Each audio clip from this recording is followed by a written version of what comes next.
Parte 4, capítulo 3. Milagres, o pressuposto sobrenatural. Introdução aos milagres. A teologia evangélica está edificada sobre o sobrenatural.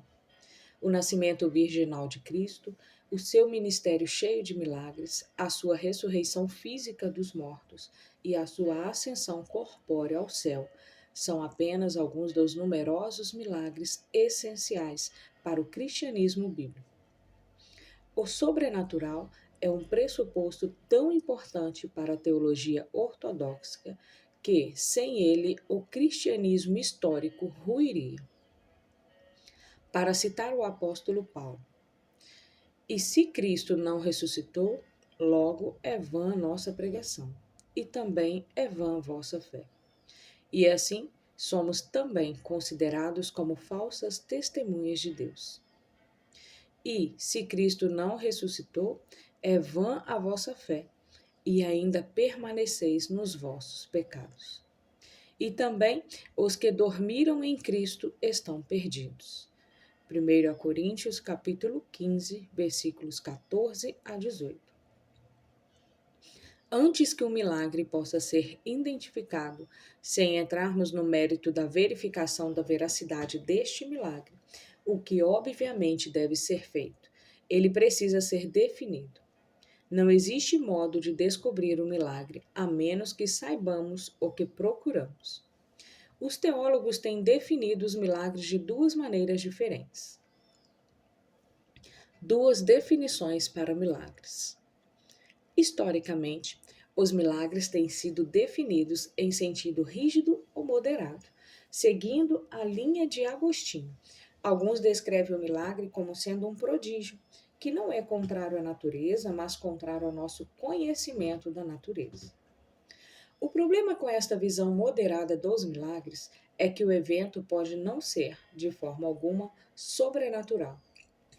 Ele pode simplesmente se tratar de um evento natural para o qual o observador, até aquele instante, desconhece qualquer tipo de explicação natural. Isto significa que todas as anomalias naturais, incluindo-se aqui os meteoros, os terremotos, os vulcões e os eclipses, foram, em alguma época, considerados milagres pelas pessoas, e continuam a ser para algumas. Seguramente, este tipo de milagre não acrescenta qualquer valor apologético do tipo que se atribui aos milagres bíblicos. Outros, seguindo a linha de Tomás de Aquino, definem o milagre no sentido rígido, como sendo um evento que vai além dos poderes da natureza e que somente pode ser produzido por uma força sobrenatural, Deus. Como vimos, os milagres podem ser identificados como atos de Deus se utilizarmos essa definição rígida, já que, no sentido moderado, não há como distingui-los dos acontecimentos incomuns da natureza. Além disso, os milagres somente apresentam valor apologético quando vemos no sentido rígido, já que nesta definição eles ocorrem por intervenção sobrenatural direta. Neste sentido, o milagre é uma intervenção divina no mundo natural. Como disse o ateísta Anthony Flew, o milagre é algo que jamais teria acontecido se a natureza por si só fosse deixada para operar pelos seus próprios mecanismos. A lei natural descreve as regularidades causadas de forma natural. O milagre se trata de uma singularidade causada de forma sobrenatural. A distinção entre milagre e a lei natural. A fim de explicar o que se quer dizer com o ato sobrenatural, precisamos de uma compreensão inicial do que significa a lei natural. A lei natural é entendida como a forma normal, ordenada e geral, através da qual o mundo opera. Em contraste, um milagre, na sua definição mais básica, é uma forma incomum, irregular e específica, através da qual Deus age nos limites deste nosso mundo. Os milagres são sobrenaturais, mas não antinaturais, como declarou o famoso físico Sir George Stokes. Pode ser que o evento a qual chamamos de milagre tenha ocorrido não pela suspensão das leis da operação normal, mas pela superadição de algo que normalmente não entra em operação. Em outras palavras, quando um milagre ocorre, não se trata de uma violação ou contradição das leis naturais de causa e efeito, mas sim de um novo efeito produzido pela introdução de uma causa sobrenatural. Neste ponto, precisamos de uma descrição bíblica do que é um milagre. A Bíblia utiliza 3 palavras básicas para essa descrição: sinal, maravilha e poder. Um estudo do uso de cada uma delas nos ajudará a compreender o que se quer dizer com a palavra milagre. O uso veterotestamentário das palavras: sinal, maravilha e poder. Cada uma das palavras utilizadas para descrever um milagre carrega consigo uma conotação peculiar. Quando o significado de cada uma delas é combinado, vislumbramos um quadro completo dos milagres bíblicos. O uso veterotestamentário da palavra sinal. Embora a palavra hebraica para sinal, ot, seja às vezes utilizada para se referir às coisas naturais, tais como as estrelas ou o dia de sábado, ela normalmente leva consigo um significado sobrenatural. Ou seja, algo que foi designado por Deus que tem um significado especial atribuído. O primeiro uso da palavra sinal pode ser encontrado na previsão bíblica entregue a Moisés a respeito da libertação de Israel do jugo egípcio para que este servisse a Deus, a qual ocorreu no monte Eurebe. Deus prometeu: certamente eu serei contigo, e isto te será por sinal de que eu te enviei. Êxodo capítulo 3, versículo 12. Quando Moisés perguntou a Deus: mas eis que não crerão nem ouvirão a minha voz, porque dirão: o Senhor não te apareceu. Êxodo capítulo 4, verso 1. O Senhor concedeu a Moisés 2 sinais.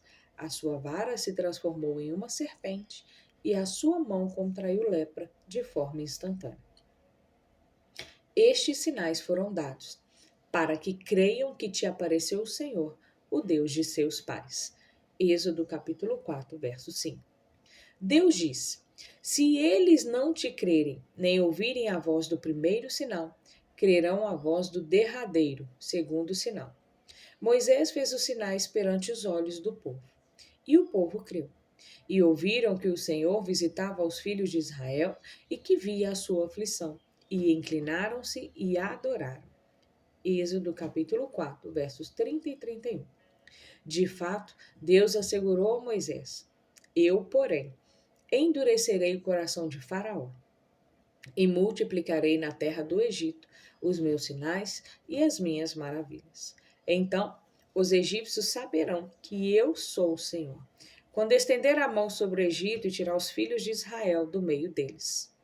Êxodo capítulo 7, versos 3 e 5. Repetidas vezes lemos que o propósito destes sinais e maravilhas é duplo. Nisto saberás que eu sou o Senhor e que vós sois o meu povo. Quanto mais o Senhor multiplicava os sinais, mais endurecido o coração de Faraó se tornava. Mas mesmo diante desta incredulidade teimosa, Deus recebia glória. Ao longo do restante do Antigo Testamento, encontramos várias referências a sinais miraculosos que Deus realizou a fim de libertar o seu povo do Egito. Ele reclamou com Moisés no deserto nas seguintes palavras: até quando me provocará este povo? E até quando me não crerão por todos os sinais que fiz no meio deles?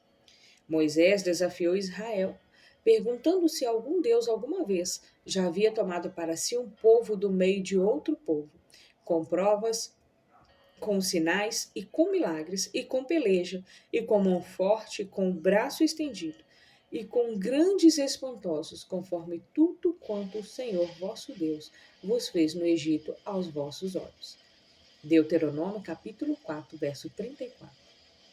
Mais tarde, Moisés fez lembrar o povo: o Senhor te fez sinais grandes e penosas maravilhas no Egito, a Faraó e toda a sua casa aos nossos olhos. E o Senhor nos tirou do Egito com mão forte, com braço estendido, e com grande espanto, e com sinais e com milagres.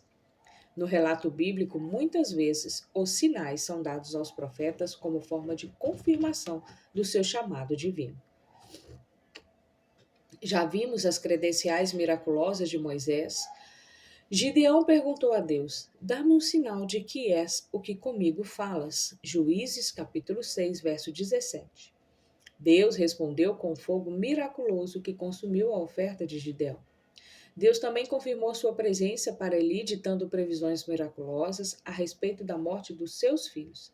1 Samuel, capítulo 2, verso 34. De maneira similar, sinais preditivos foram feitos para confirmar a indicação divina do rei Saul. 1 Samuel, capítulo 10, versos 7 e 9. Isaías fez previsões com sinais da sua mensagem divina. Embora a palavra sinal não seja utilizada nestes casos, as confirmações miraculosas da escolha de Moisés para a liderança do povo diante do desafio de Corá e da sua esposa com Elias e da sua presença com Elias e contra os falsos profetas de Baal em 1 Reis capítulo 18, ilustram o mesmo assunto. Em suma, os milagres foram utilizados para fornecer credenciais aos profetas verdadeiros. Da mesma forma, a ausência de poderes preditivos, a falsa profecia, era indício de que o profeta não era de Deus. Deuteronômio capítulo 18, verso 22. Outros eventos no Antigo Testamento são também chamados de sinais ou milagres. Nisto estão incluídas as pragas do Egito, as provisões no deserto citadas em João 6, 30 a 31, o fogo que surgiu de uma rocha, a vitória sobre os inimigos, a confirmação de curas e o juízo do Senhor. O uso veterotestamentário da palavra maravilha. Normalmente, as palavras sinal e maravilha são utilizadas para descrever o mesmo evento ou eventos no mesmo versículo. Em outros lugares, a Bíblia descreve como maravilhas, em hebreu, mopete, os mesmos eventos que são, em outras partes, chamados de sinais. Obviamente, às vezes, a palavra sinal é utilizada para descrever uma maravilha natural, como o próprio profeta em algo singular que um profeta tenha realizado para fazer com que sua mensagem fosse ouvida. Mas mesmo aqui, a palavra maravilha tem um significado especial e sobrenatural, no caso, divino. O uso veterotestamentário da palavra poder. Uma das palavras hebraicas para se referir a poder, koach, às vezes utilizada para poder humano no Antigo Testamento. Entretanto, é comum ver esta palavra associada ao poder de Deus, às vezes ao seu poder criador. Ele fez a terra pelo seu poder, ele estabeleceu o mundo por sua sabedoria e com a sua inteligência estendeu os céus. Em outros lugares, o poder de Deus expulsa os seus inimigos, liberta o seu povo do Egito, rege o universo, entrega ao povo de Israel a sua terra, inspira os seus profetas a proferirem nas suas palavras. O poder normalmente está diretamente ligado aos eventos chamados sinais ou maravilhas ou ambos. Às vezes, outras palavras hebraicas para poder são utilizadas no mesmo versículo juntamente com sinais e maravilhas.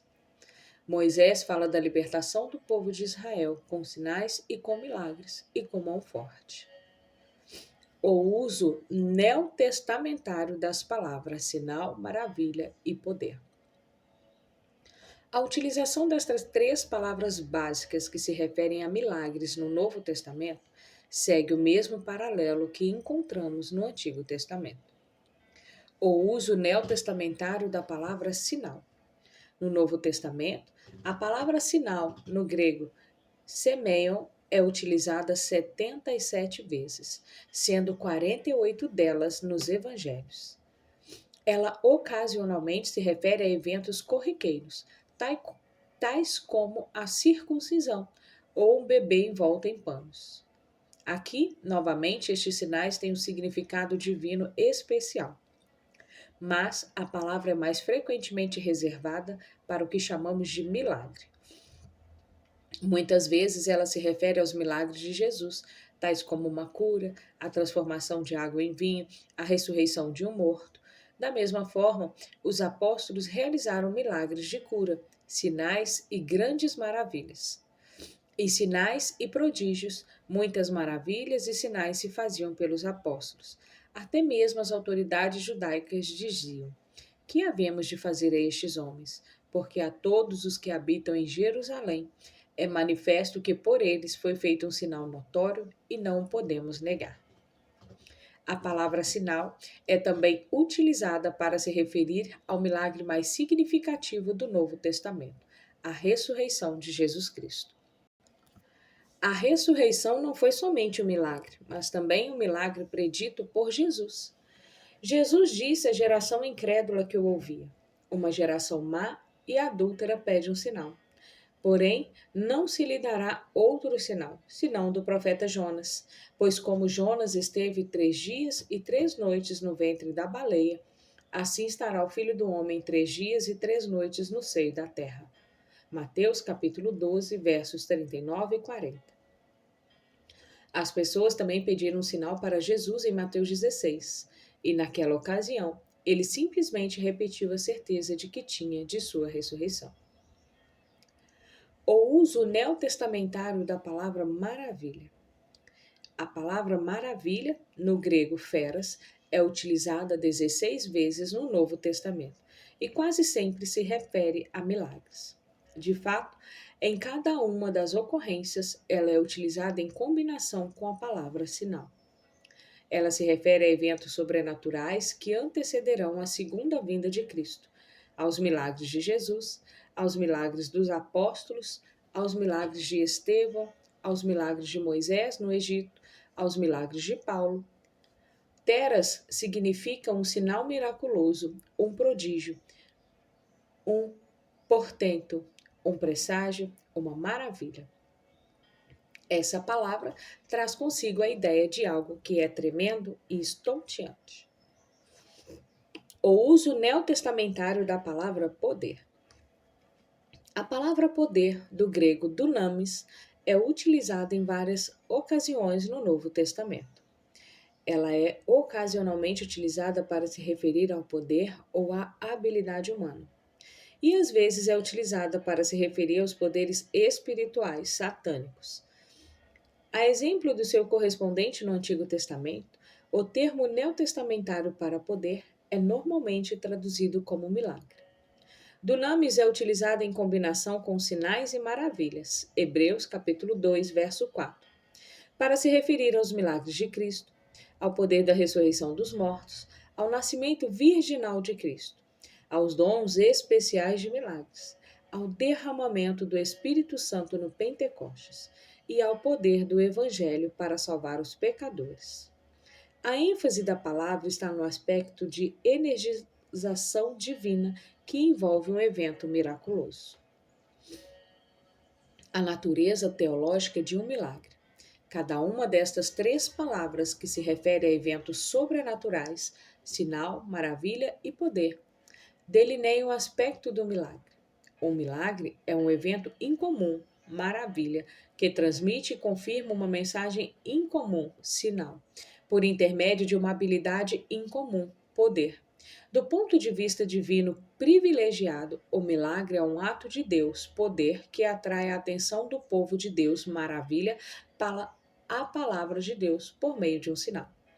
Estas palavras designam, respectivamente, a fonte, o poder de Deus, A natureza, maravilhosa e incomum, e o propósito, sinalizar algo que vai além do fato de si, de um milagre. Eles são normalmente utilizados como sinais para confirmar um sermão, como maravilhas para verificar as palavras de um profeta, como milagre para ajudar a estabelecer a sua mensagem. Um milagre, portanto, é uma intervenção divina ou uma interrupção no curso regular do mundo que produz um evento com um objetivo definido, o qual, apesar de incomum, não ocorreria ou não poderia ocorrer de outra forma. Nessa definição, as leis naturais são compreendidas como sendo a forma normal, regular e geral pela qual o mundo funciona. Entretanto, o milagre ocorre como um ato incomum, não padronizado e específico de um Deus que transcende o universo. Isto não significa que os milagres são contrários às leis naturais. Significa simplesmente que eles são originados em uma fonte que está além da natureza.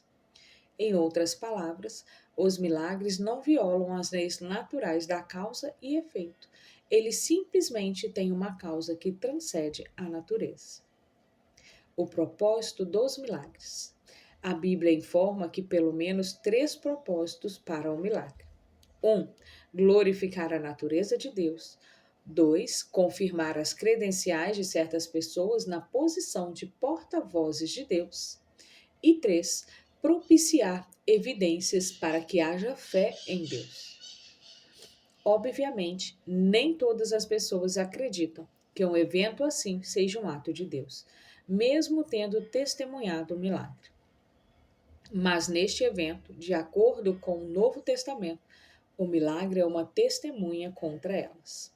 João se lamentou pelo povo, e ainda que tivesse feito tantos sinais diante deles, não criam nele. João capítulo 12, verso 37. O próprio Jesus falou nestes termos ao se referir a algumas pessoas. Se não ouvem a Moisés e aos profetas, tampouco acreditarão ainda que algum dos mortos ressuscite. Lucas capítulo 16, verso 31. Portanto, neste sentido, o resultado e não propósito da descrença em milagres se constitui em condenação para o incrédulo. As várias dimensões dos milagres. Os milagres têm um caráter incomum. Primeiro, os milagres apresentam um caráter incomum. Um milagre é um evento fora do comum que contrasta com o modelo regular de eventos que ocorrem no mundo natural. Ele é uma maravilha que atrai a atenção pelo seu caráter único. Fogo que desce do céu, andar sobre as águas e um arbusto ardente que não se consome não são ocorrências normais. Assim, o milagre, em função do seu caráter incomum, atrai o interesse dos observadores. Os milagres têm um contexto teológico. Segundo, os eventos sobrenaturais têm um contexto teológico. O milagre é um ato de Deus, no grego theos. Portanto, ele pressupõe a existência de um Deus que age. A visão que aceita a existência de um Deus criador do universo, o qual transcende, controla e interfere neste universo, é chamado de teísmo. Os milagres, portanto, implicam uma visão teísta do universo. Os milagres têm uma dimensão moral. Terceiro, os milagres apresentam uma dimensão moral. Eles levam glória a Deus, isto é, manifestam seu caráter moral. Eles são os atos visíveis que refletem a natureza invisível de Deus. Tecnicamente, não existem milagres malignos, pois Deus é bom. Todos os milagres, por natureza, visam produzir ou promover o bem. Os milagres têm um conteúdo doutrinário. Quarto, os milagres apresentam um conteúdo doutrinário. Os milagres da Bíblia são direta ou indiretamente ligados a reivindicações de verdade. E isto significa que existe uma mensagem a ser passada pelo milagre. Eles são maneiras de distinguir um profeta verdadeiro de um falso. Deuteronômio capítulo 18, verso 22. Eles confirmam a verdade de Deus por intermédio de um de seus servos. Hebreus capítulo 2, verso 3 e 4.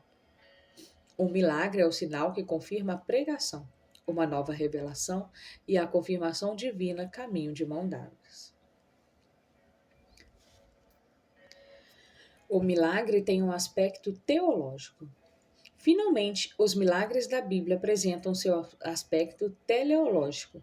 Ao contrário da magia, eles jamais são realizados para divertir as pessoas. Eles têm um propósito distinto: glorificar o Criador e servir como evidência para que as pessoas creiam, conferindo credenciais à mensagem de Deus através do profeta de Deus. Estas 5 facetas formam um contexto teísta a qual identificamos o milagre. Existem 2 maneiras básicas para saber se os milagres são possíveis. 1. Mostrar que um Deus sobrenatural existe. E 2. Responder a objeções levantadas contra possibilidades ou plausibilidade dos milagres.